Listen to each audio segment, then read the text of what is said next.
Saúdo-vos com a santa paz de nosso Senhor e Salvador Jesus Cristo. Nesta feliz oportunidade, estaremos ministrando sobre a lição de número 5 para o dia 3 de maio de 2020. Libertos do pecado para uma nova vida em Cristo. Você já está liberto do pecado para uma nova vida em Cristo?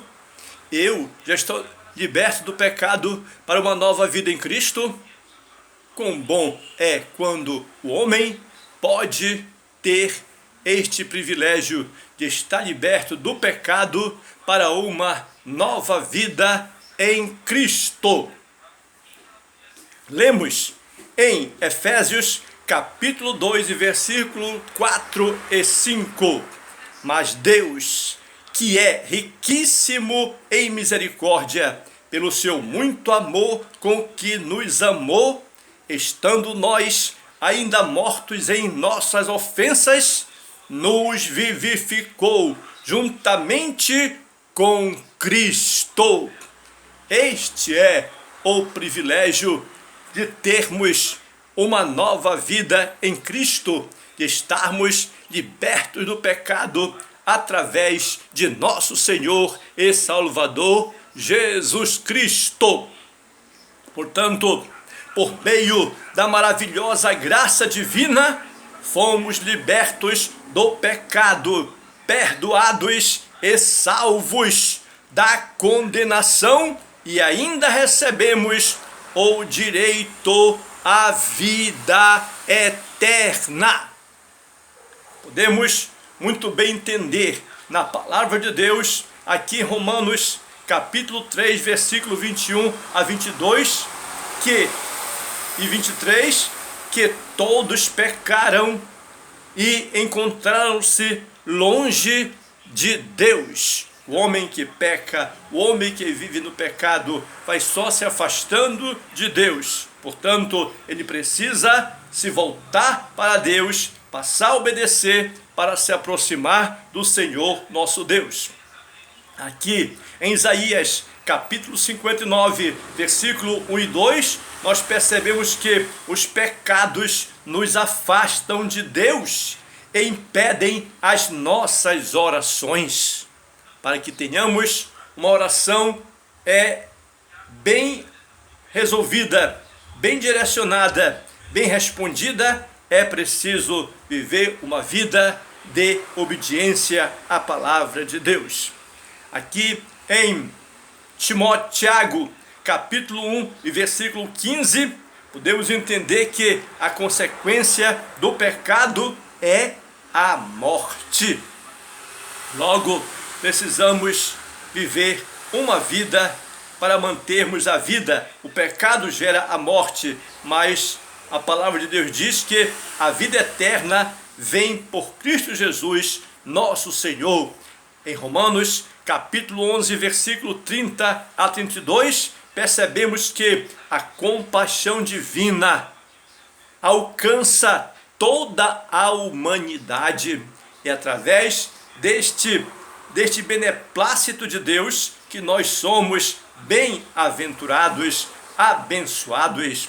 Em Romanos capítulo 3, versículo 24 a 26, percebemos que fomos alcançados pelo favor imerecido de nosso Deus. Nós não merecíamos tal privilégio, mas Ele, pelo seu amor, nos alcançou. Então agora nós cantamos o hino da vitória em nome de Jesus.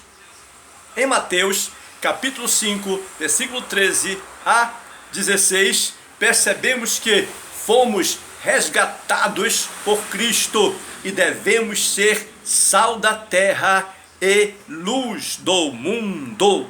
Você e eu somos convidados a viver uma vida que agrade a Deus, porque, sendo assim, nós poderemos estar libertos do pecados para uma nova vida em Cristo. A palavra de Deus revela que fomos libertos do pecados por meio da maravilhosa graça divina. Por ela, fomos perdoados e salvos da condenação eterna.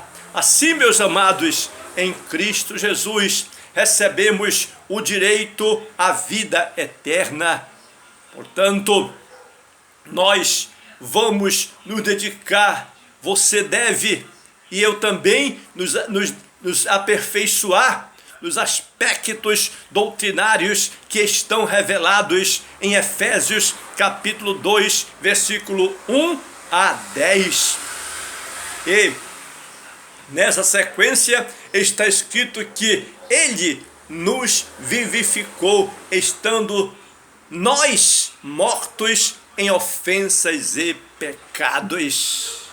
Logo, nessa seção da epístola do apóstolo Paulo, ele aplica o conceito de libertação do pecado, descrevendo-o como um favor imerecido dado por Deus aos salvos, a fim de que a nova criatura em Jesus Cristo desfrute de uma nova vida com o Salvador Jesus, o único Salvador do mundo. Esta presente lição, por exemplo, da epístola aos Efésios, apresenta aqui, meus amados, relevantes aspectos doutrinários da salvação. É bom meditar em Efésios capítulo 2, versículo 1 a 10, e teremos grande satisfação, porque nela o apóstolo descreve a libertação dos pecados como um favor imerecido dado por Deus aos salvos, a fim de que eles desfrutassem de uma nova vida em Cristo. Paulo estava interessado em que os irmãos compreendessem e pudessem viver na graça do Senhor nosso Deus. Ponto número 1. A antiga natureza morta em ofensas e pecados. Como tratar desta situação? No início da epístola aqui, o apóstolo Paulo, ele lembra que antes da regeneração estávamos mortos em ofensas, pecados, e éramos por natureza filhos da ira. Estávamos destinados à perdição e à destruição. Logo, a nossa condição anterior não era muito boa, meus irmãos. Portanto, ele declara que ele nos vivificou, estando vós e nós em ofensas, mortos em ofensas e pecados. Aqui diz que estávamos mortos em ofensas e pecados. A palavra ofensa aqui, vinda da etimologia grega, que é paraptoma, tem o sentido de passo em falso de forma deliberada. Logo, o termo para pecado é amartia, o qual descreve como aquele que erra o alvo, aquele que pratica a falha, aquele que não consegue alcançar o objetivo bom. Em vista disso, o homem, em sua natureza decaída, é diagnosticado como morto.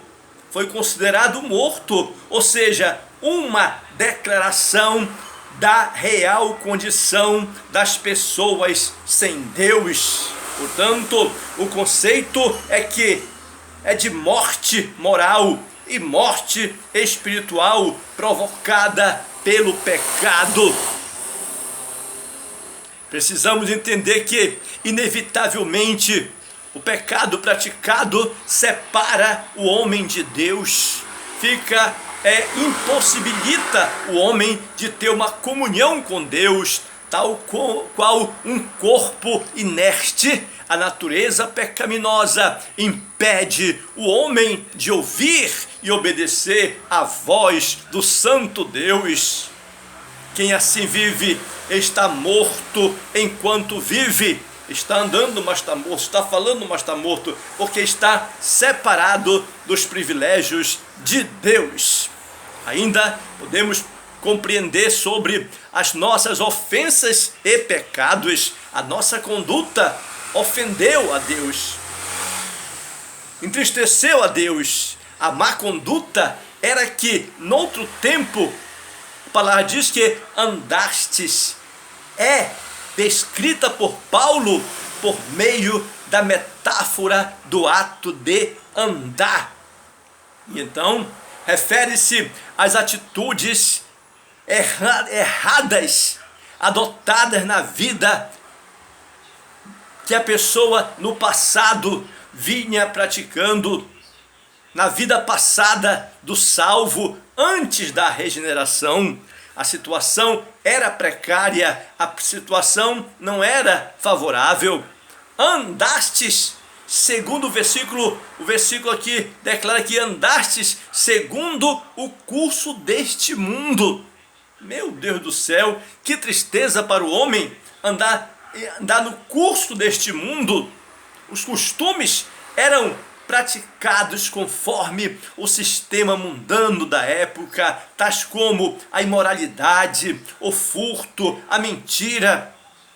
Uma constatação de que o salvo não deve tomar a forma do mundo, relativizar o pecado e muito menos ajustar-se à maneira de viver em seu tempo. Jamais.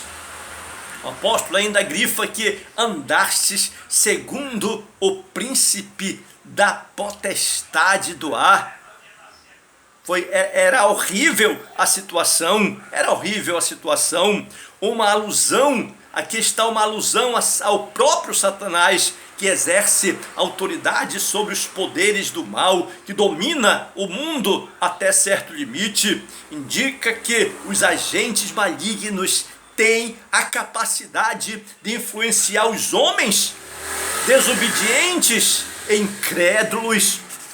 Ao servo de Deus, ele não consegue influenciar, mas aquele que não está obedecendo a palavra de Deus, ele consegue influenciar, e o homem fica sem condições de se defender. Mas adiante aqui na carta, o apóstolo Paulo alerta que a nossa luta é contra tais seres do mal. Contudo, não é necessário temer, pois Deus exaltou Cristo acima de todos eles. Cristo é a nossa garantia de vitória. E ainda o apóstolo faz uma observação no capítulo 2, versículo 3, que andávamos fazendo a vontade da carne e dos pensamentos. Aqui está se referindo à inclinação para fazer o mal, algo inerente à natureza humana.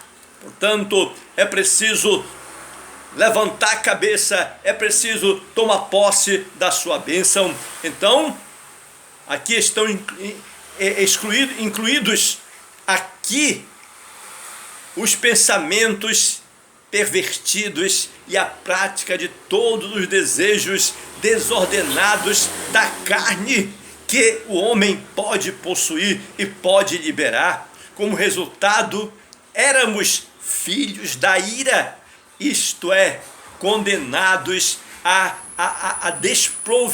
desprovidos do favor divino, do favor de Deus, desse privilégio. Então foi assim que Paulo, ele sublinha que essa era a nossa condição. Entretanto, aprove ao Deus Pai nos eleger e nos predestinar para filhos de adoção. Que privilégio, meus irmãos, que privilégio da bênção do Senhor, nosso Deus, sobre a nossa vida. Logo, a nossa condição diante de Deus era caótica, éramos escravos e estávamos condenados à perdição e morte eterna. Não tinha outra solução. Ponto de número 2. Vivificados pela graça. Então, o apóstolo Paulo trouxe mais uma luz, mais uma fundamental mensagem para a nossa edificação, porque por ato de bondade e misericórdia, estando nós ainda mortos em pecados, Deus imensamente nos amou e por isso nos vivificou por meio de sua graça. Pela graça somos salvos por meio da fé. E isso não vem de vós, é dom de Deus, não vem de obras, para que ninguém se glorie. Logo, precisamos levar a coisa a séria em nome de Jesus. E aqui percebemos que fomos alcançados pela misericórdia e pelo amor divino, porque após constatar a situação da humanidade sob a ira de Deus, Paulo passa a descrever os atos divinos de amor e de misericórdia que alteram o quadro caótico da raça humana, começando com uma conjunção adversativa. O apóstolo declara a exultante palavra: mas Deus, que é riquíssimo em misericórdia, pelo seu muito amor com que nos amou. O ato de misericórdia implica compaixão, implica simpatia para com os indignos na face da terra. Aqui a carta aos Efésios, ele nos ensina que ao prover à humanidade o meio de escape que não deveria, não era merecido, mas deu de sua própria vontade. Deus outorgou esta possibilidade. Ninguém poderia escapar, mas Deus criou um escape em Cristo Jesus. Então, Deus se mostra apenas misericordioso para com todos e longânimo e bondoso. E podemos ainda perceber que Deus não se mostra apenas misericordioso, mas abundante em misericórdia. E essa riquíssima misericórdia procede do seu muito amor com que nos amou. A Bíblia enfatiza, meus amados, que foi a magnitude desse amor que mostrou e motivou a nossa salvação em Cristo Jesus. Portanto, pela graça sois salvos por meio da fé, e isto não vem de vós, é dom de Deus, não vem de obras, para que ninguém se glorie.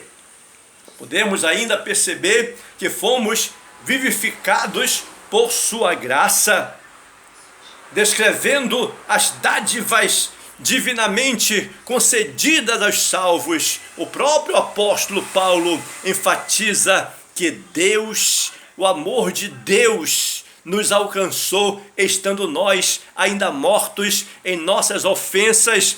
Isso significa que não éramos merecedores desse amor, mas que mesmo assim Deus nos vivificou juntamente com Cristo. Essa frase quer dizer que nascemos de novo, não estamos mais mortos, pois Cristo nos deu vida outra vez. Fomos vivificados sem mérito algum. Tudo foi efetivado por meio da sua graça, o favor imerecido para nós e para a humanidade. Percebemos ainda que fomos exaltados pela sua graça. O apóstolo dos gentios ainda destaca que o poder de Deus nos ressuscitou juntamente com ele e nos fez assentar nos lugares celestiais em Cristo Jesus. Estamos sentados no coração de Deus, estamos sentados no céu, estamos sentados nas regiões celestiais, estamos sentados nos privilégios das vitórias de Deus em Cristo Jesus. Observemos que a palavra juntamente indica que Deus concede ao homem os mesmos benefícios alcançados por nosso Senhor e Salvador Jesus Cristo, a saber, a ressurreição, a vida eterna, o galardão nos céus. Assim, ao conceder tais bênçãos aos homens, Deus mostrou as abundantes riquezas da sua graça. Desse modo, meus amados, ratificamos que a salvação e seus privilégios são conferidos pela imensurável graça de Deus a favor de todos nós, que é o favor divino e merecido. Logo, o pecador passou da morte para a vida por meio da graça divina concedida por obra da misericórdia e do grande amor de Deus. Ponto de número 3. A salvação não vem das obras. A salvação não vem das obras. Aqui podemos ler em Efésios capítulo 2, versículo 8 ao 10, pela graça sois salvos por meio da fé, e isso não vem de vós, é dom de Deus, não vem de obras, para que ninguém se glorie. Logo, Paulo revela que a salvação não depende de obras humanas, porque pela graça sois salvos por meio da fé. Porém, uma vez salvo, o crente deve praticar as boas obras, deve viver uma nova vida em Cristo Jesus, deve viver uma nova vida para Deus. Por exemplo, a graça como meio de salvação fica notória aqui, porque a salvação inclui a libertação da morte, a libertação da escravidão do pecado, a libertação da ira vindoura. Ao mesmo tempo, permite aos salvos desfrutar de todas as bênçãos espirituais descritas em Efésios capítulo 2, versículo 1 a 7. Portanto, a salvação é o livramento do poder da maldição, do pecado e da morte, e a restituição do homem à comunhão com Deus, uma bênção concedida a todos que recebem a Cristo como seu único e suficiente Salvador. Porque a palavra de Deus diz: se com tua boca confessares ao Senhor Jesus Cristo, em teu coração creres que Deus o ressuscitou dentre os mortos, serás salvos, visto que com o coração se crê para a justiça e com a boca se faz confissão para a salvação. Então, por exemplo, a palavra graça é a tradução do grego, da etimologia charis, que significa favor imerecido. Ela mostra que a iniciativa para tornar possível a salvação veio da parte do Senhor nosso Deus. É por meio da graça que Deus ativa o livre arbítrio e capacita o pecador para que responda com fé ao chamado do Evangelho de nosso Senhor e Salvador Jesus Cristo. Todavia, ainda assim, o ser humano é livre para escolher entre os dois caminhos, salvação ou perdição. Sua liberdade não foi eliminada e a graça pode ser rejeitada se ele quiser, só que ele perderá a sua bênção. A fé deve ser considerada como a aceitação da obra realizada por Cristo em nosso favor. Ela é a resposta à graça de Deus, através da qual recebemos a salvação. As obras, por exemplo, como evidência da salvação, aparece aqui muito clara, porque o apóstolo Paulo ele usa duas negações para endossar a origem da salvação. A primeira expressão, ele diz: isso não vem de vós. Trata aqui da salvação pela graça que provém de Deus. E a segunda ratifica que a salvação não vem das obras, o que indica não se tratar de recompensa de algum ato humano. Essas afirmações excluem a possibilidade de alguém ser salvo por esforço pessoal. Como a salvação é uma realização divina, agora somos feitura sua, criados em Cristo para as obras, as boas obras.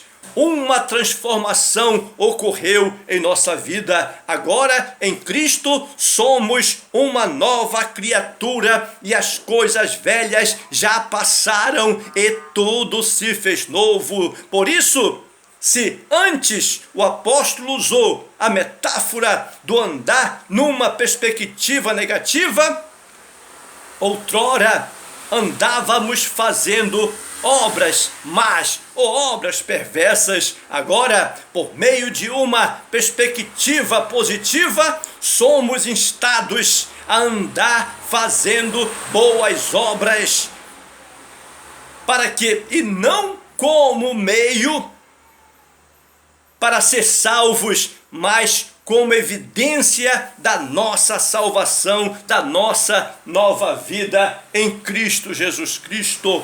Portanto, a salvação é pela graça divina por meio da fé. As obras não são o meio, mas o resultado da nossa salvação. Portanto, antes da regeneração, éramos filhos da ira, condenados à perdição eterna. Por ato do amor divino aqui, por meio da sua maravilhosa graça, nos tornamos filhos por adoção. Essa gloriosa salvação nos foi concedida independente de nossas obras. A partir da salvação, passamos a praticar boas obras que glorificam e exaltam o nome do Senhor nosso Deus e Pai, que vive e reina para sempre. Portanto, vale a pena viver esta nova vida, libertos do pecados para uma nova vida em Cristo Jesus. Toma posse, meu irmão, eu tomo posse também. A vitória é nossa em nome de Jesus.